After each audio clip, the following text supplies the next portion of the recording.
Chapter 13 of Zuleika Dobson. This recording is in the public domain. Reading by Termin Dayan. Zuleika Dobson by Max Beerbohm. Chapter 13. I had on the way a horrible apprehension. What if the Duke, in his agony, had taken the one means to forgetfulness? His room, I could see, was lit up, but a man does not necessarily choose to die in the dark. I hovered, afraid, over the dome of the Sheldonian. I saw that the window of the room above the Duke's was also lit up, and there was no reason at all to doubt the survival of Noakes. Perhaps the sight of him would hearten me. I was wrong. The sight of Noakes in his room was as dismal a thing as could be. With his chin sunk on his breast, he sat there, on a rickety chair, staring up at the mantelpiece. This he had decked out as a sort of shrine.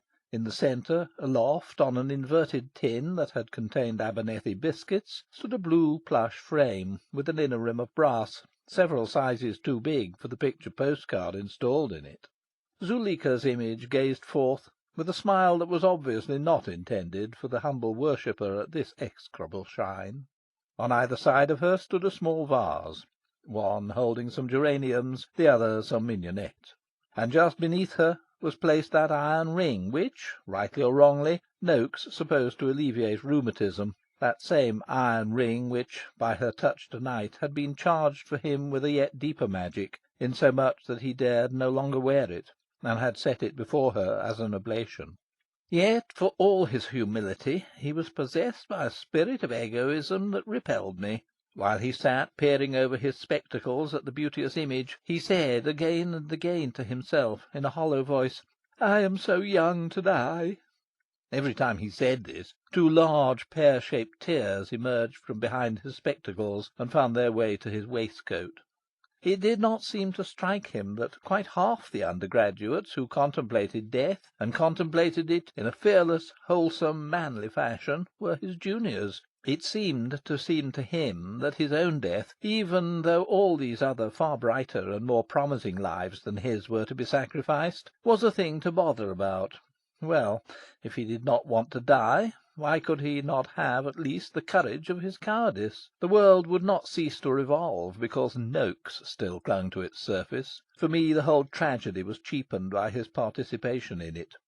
I was fain to leave him. His squint, his short legs dangling towards the floor, his tear-sodden waistcoat, and his refrain, "I am so young to die," were beyond measure exasperating. Yet I hesitated to pass into the room beneath, for fear of what I might see there. How long I might have paltered, had no sound come from that room, I know not, but a sound came, sharp and sudden in the night, instantly reassuring. I swept down into the presence of the Duke. He stood with his head flung back and his arms folded, gorgeous in a dressing gown of crimson brocade. In animation of pride and pomp he looked less like a mortal man than like a figure from some great biblical group by Paul Veronese. And this was he whom I had presumed to pity, and this was he whom I had half expected to find dead. His face, usually pale, was now red, and his hair, which no eye had ever yet seen disordered, stood up in a glistening shock. These two changes in him intensified the effect of vitality. One of them, however, vanished as I watched it. The Duke's face resumed its pallor. I realized then that he had but blushed, and I realized simultaneously that what had called that blush to his cheek was what had also been the signal to me that he was alive. His blush had been a pendant to his sneeze, and his sneeze had been a pendant to that outrage which he had been striving to forget. He had caught cold. In the hour of his soul's bitter need, his body had been suborned against him. Base! Had he not stripped his body of its wet vesture? Had he not vigorously dried his hair, and robed himself in crimson, and stuck in solitude such attitudes as were most congruous with his high spirit and high rank? He had set himself to crush remembrance of that by which, through his body, his soul had been assailed. And well had he known that in this conflict a giant demon was his antagonist. But that his own body would play traitor, no, this he had not foreseen. This was too base a thing to be foreseen. He stood quite still, a figure augulous and splendent. and it seemed as though the hot night, too, stood still, to watch him in awe through the open lattices of his window, breathlessly. But to me, equipped to see beneath the surface, he was piteous, piteous in ratio to the pretension of his aspect. Had he crouched down and sobbed, I should have been as much relieved as he. But he stood, seignorial and aquiline. Painless, by comparison with this conflict in him, seemed the conflict that had raged in him yesternight. Then it had been his dandihood against his passion for Zuleika. What mattered the issue? Whichever won, the victory was sweet. And of this he had been all the while subconscious, gallantly though he fought for his pride of dandihood. To-night, in the battle between pride and memory, he knew from the outset that pride's was but a forlorn hope, and that memory would be barbarous in her triumph. Not winning to oblivion, he must hate with a fathomless hatred. Of all the emotions, hatred is the most excruciating. Of all the objects of hatred, a woman once loved is the most hateful. Of all deaths, the bitterest that can befall a man is that he lay down his life to flatter the woman he deems vilest of her sex. Such was the death that the Duke of Dorset saw confronting him. Most men, when they are at war with the past, have the future as ally. Looking steadfastly forward, they can forget.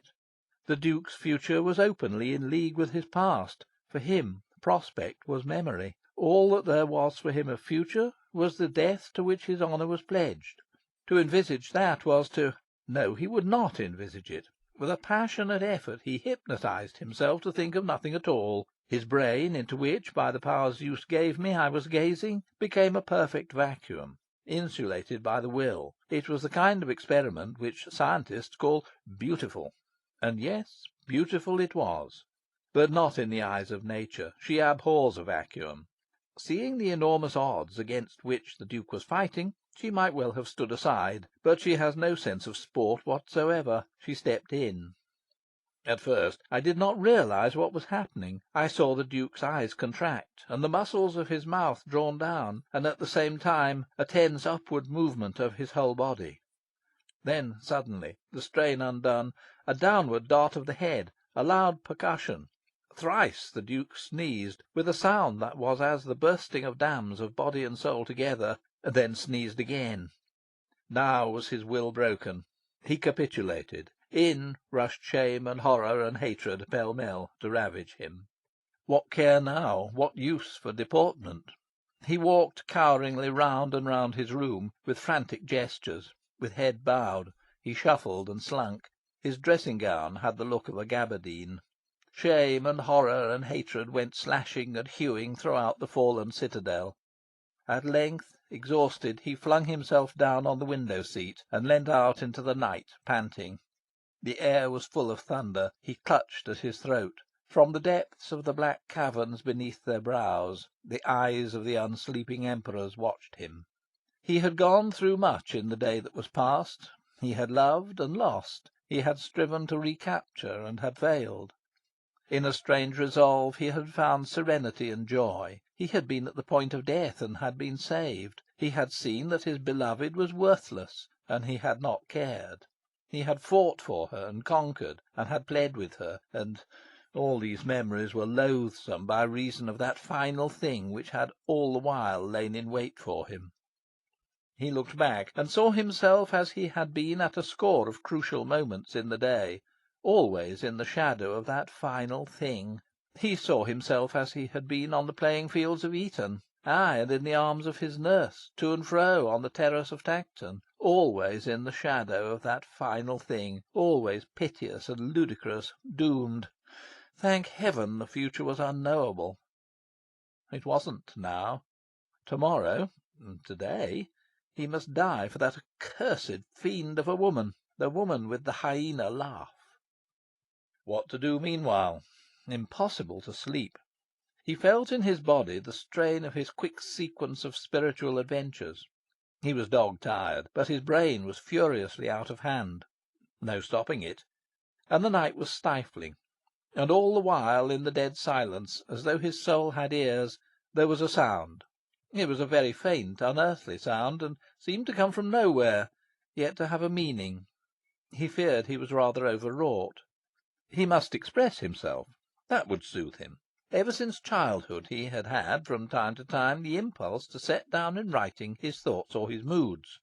In such exercises he had found for his self-consciousness the vent which natures less reserved than his find in casual talk with Tom, Dick, and Harry, with Jane, Susan, and Liz. Aloof from either of these triads, he had in his first term at Eton taken to himself as confidant, and retained ever since, a great quarto volume, bound in red morocco and stamped with his coronet and cipher. It was herein, year by year, that his soul spread itself. He wrote mostly in English prose, but other modes were not infrequent. Whenever he was abroad, it was his courteous habit to write in the language of the country where he was residing: French when he was in his house on the Champs Elysees, Italian when he was in his villa at Baiae, and so on. When he was in his own country, he felt himself free to deviate sometimes from the vernacular into whatever language were aptest to his frame of mind. In his sterner moods he gravitated to Latin, and wrought the noble iron of that language to effects that were, if anything, a trifle over-impressive. He found for his highest flights of contemplation a handy vehicle in Sanskrit. In hours of mere joy it was Greek poetry that flowed likeliest from his pen, and he had a special fondness for the metre of Alcaeus. And now, too, in his darkest hour it was Greek that surged in him, iambics of thunderous wrath, such as those which are volleyed by Prometheus. But as he sat down to his writing-table, and unlocked the dear old album, and dipped his pen in the ink, a great calm fell on him. The iambics in him began to breathe such sweetness as is on the lips of Alcestis going to her doom. But, just as he set pen to paper, his hand faltered, and he sprang up, victim of another and yet more violent fit of sneezing. Disbuskind, dangerous, the spirit of Juvenal woke in him. He would flay, he would make woman, as he called Zuleika, writhe. Latin hexameters, of course, an epistle to his heir presumptive. Vae tibi, he began. Vae tibi, vae misero, nisi circumspexere satis. Feminias nam nulla salus quin femina possit tradere. Nulla fides quin... Quin, he repeated. In writing soliloquies, his trouble was to curb inspiration. The thought that he was addressing his heir presumptive, now heir only too apparent, gave him pause.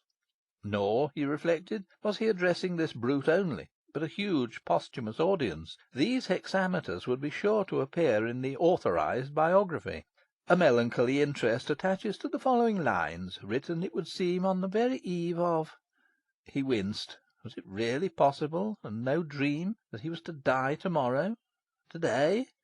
Even you, unassuming reader, go about with a vague notion that in your case, somehow, the ultimate demand of nature will be waived. The Duke, until he conceived his sudden desire to die, had deemed himself certainly exempt. And now, as he sat staring at his window, he saw in the paling of the night the presage of the dawn of his own last day. Sometimes, orphaned though he was in early childhood, he had even found it hard to believe that there was no exemption for those to whom he stood in any personal relation. He remembered how, soon after he went to Eton, he had received, almost with incredulity, the news of the death of his godfather, Lord Stackley, an octogenarian. He took from the table his album, knowing that on one of the earliest pages was inscribed his boyish sense of that bereavement. Yes, here the passage was, written in a large round hand. Death knocks, as we know, at the door of the cottage and of the castle. He stalks up to the front garden and the steep steps of the semi-detached villa, and plies the ornamental knocker so imperiously that the panels of imitation stained glass quiver in the thin front door. Even the family that occupies the topmost story of a building without a lift is on his ghastly visiting list. He rattles his fleshless knuckles against the door of the gipsy's caravan. Into the savage's tent, wigwam, or wattled hut he darts unbidden. Even on the hermit in the cave he forces his obnoxious presence. His is a universal beat, and he walks it with a grin. But be sure it is at the sombre portal of the nobleman that he knocks with the greatest gusto. It is there, where haply his visit will be commemorated with a hatchment. It is then, when the muffled thunder of the Dead March in Saul will soon be rolling in cathedrals, it is then, it is there, that the pride of his unquestioned power comes grimliest home to him. Is there no withstanding him? Why should he be admitted always with awe, a cravenly honoured guest? When next he calls, let the butler send him about his business, or tell him to step round to the servants' entrance. If it be made plain to him that his visits are an impertinence, he will soon be disemboldened. Once the aristocracy make a stand against him, there need be no more trouble about the exorbitant duties named after him. And for the hereditary system, that system which both offends the common sense of the Radical and wounds the Tory by its implied admission that noblemen are mortal, a seemly substitute will have been found. Artless and crude in expression, very boyish, it seemed now to its author. Yet in its simple wistfulness it had quality, it rang true. The Duke wondered whether, with all that he had since mastered in the great art of English prose, he had not lost something too. Is there no withstanding him? To think that the boy who uttered that cry and gave back so brave an answer was within 9 years to go seek death of his own accord! How the gods must be laughing! Yes, the exquisite point of the joke, for them, was that he chose to die. But... and as the thought flashed through him, he started like a man shot. What if he chose not to? Stay, surely there was some reason why he must die. Else, why throughout the night had he taken his doom for granted? Honour? Yes, he had pledged himself. Better death than dishonour. Was it, though? Was it? Ah! He, who had come so near to death, saw dishonour as a tiny trifle. Where was the sting of it? No, he would be ridiculous to-morrow, to-day. Every one would acclaim his splendid act of moral courage. She, the hyena woman, would be the fool. No one would have thought of dying for her had he not set the example. Every one would follow his new example. Yes, he would save Oxford yet. That was his duty. Duty and darling vengeance and life. Life! It was full dawn now. Gone was that faint monotonous sound which had punctuated in his soul the horrors of his vigil. But in reminder of those hours his lamp was still burning. He extinguished it, and the going out of that tarnished light made perfect his sense of release. He threw wide his arms in welcome of the great adorable day, and of all the great adorable days that were to be his.